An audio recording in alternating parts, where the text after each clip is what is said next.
Hey everybody, Adam Davidson, RadCast for Friday, January 27th, 2023. How are you? We've been talking about fear all week here on RadCast. We're done with it today, but I thought maybe we would just take one look at a comment. First of all, when you comment, when you like, when you share, that's a really good thing. I'm going to tell you, I'm not doing this for me. I'm not doing this to hear myself talk. I have no agenda.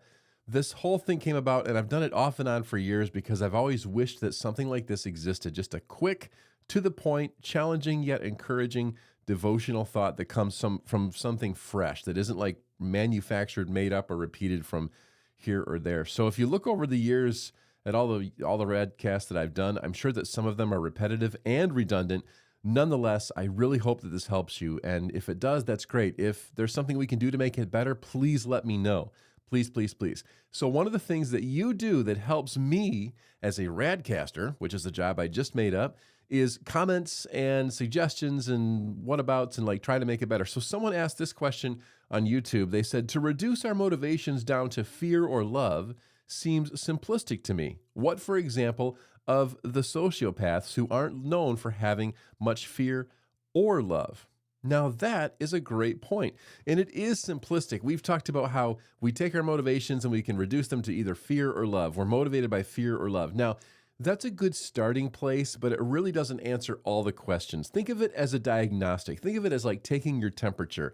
If you find out you have a fever, that doesn't tell you everything, but it certainly gives you the idea that something could be wrong. So, for example, in my parenting, sometimes being a parent is downright scary. The world that our kids are growing up in is frightening. And so I want to make sure, am I communicating with my children because I love them? And am I communicating with love? Or am I communicating because I'm fired up because I'm afraid?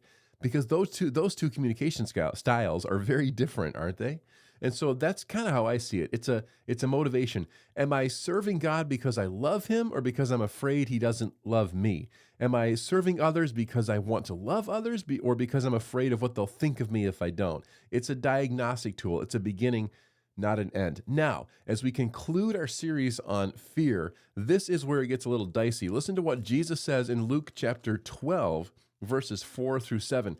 And this whole thing is this huge tangle of insight from the gospel that Jesus himself is speaking to us. So just hear these words and ponder them throughout the day today. Jesus said, I tell you, my friends, do not be afraid of those who kill the body, and after that can do no more.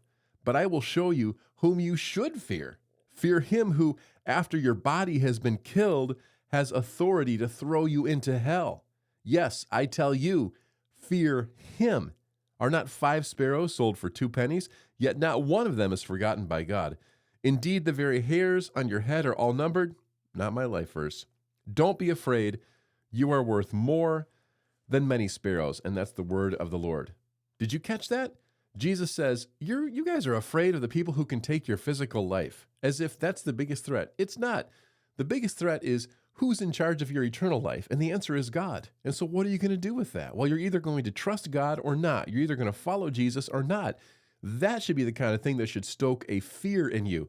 But not fear because you're afraid God hates you, but fear because you realize there's something on the line, and it is your eternity. And so Jesus says, yeah, fear the one who can throw you into hell. You should fear God. It says all throughout the Old Testament, fear God, keep his commands. This is the sole duty of humanity. And yet Jesus ends by saying, don't be afraid. You are worth more than many sparrows. Here's the reality. Of all the things that you could fear, 99% of them are ridiculous. That's the honest truth. We live in a world where fear is necessary, unfortunately. But there is one thing that we should be genuinely concerned about to the point where it motivates us to do the right thing, and it's this.